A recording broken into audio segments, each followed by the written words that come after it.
Let's speak today about the LGBTQ people, lesbians, gays, and others.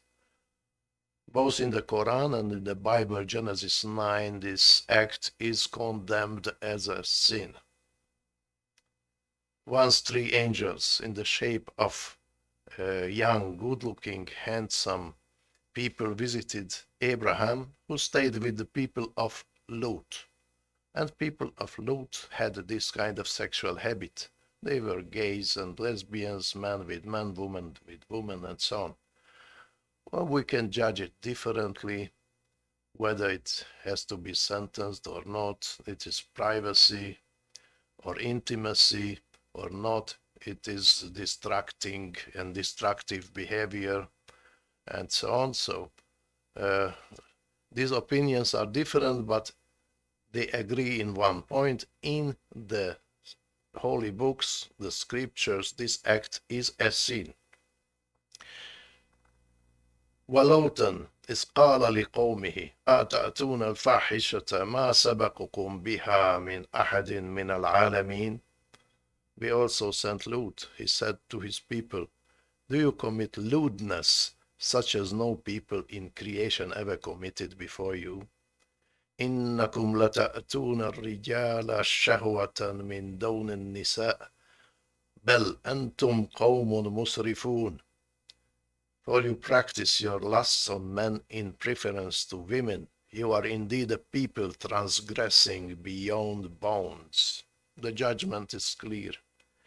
However, let's step forward because they committed this sin not alone, because they wanted to rape the three angels, I mean the three young people.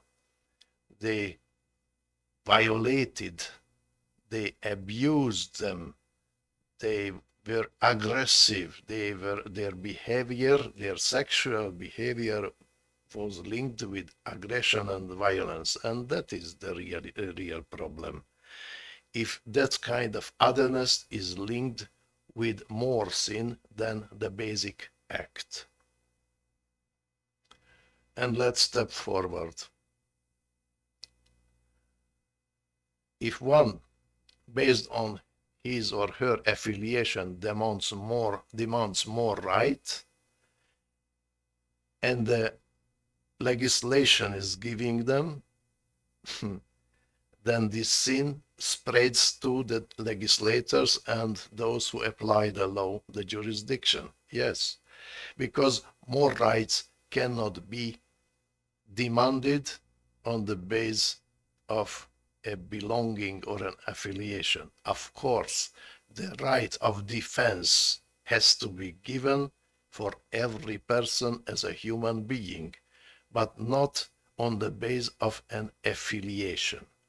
More rights has to be given for more service of the humanity, for more obedience, for more acts and deeds, for the sake of others, but not on the base of an affiliation or a belonging.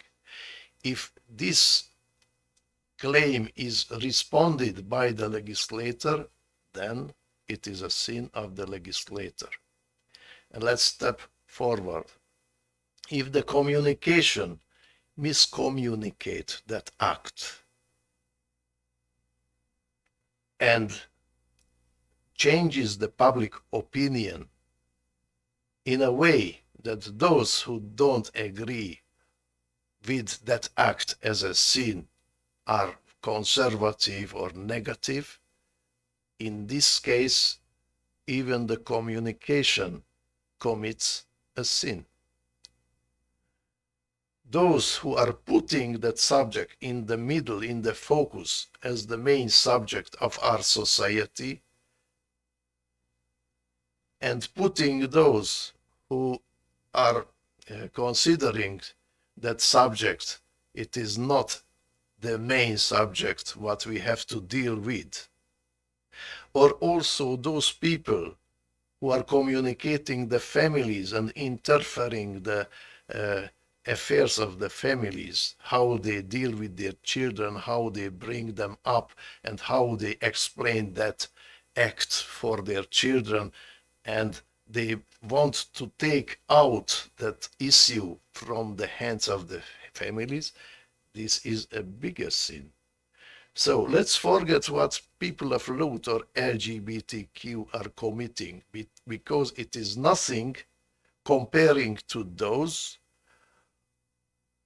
what legislators and communicators are doing. Because simply those gays and lesbians, what they are doing, okay, it is a sin according to every scripture. But what the legislators and communicators are doing, it is the decomposition and destruction of the society. Wassalamu alaikum wa rahmatullahi ta'ala wa barakatuh.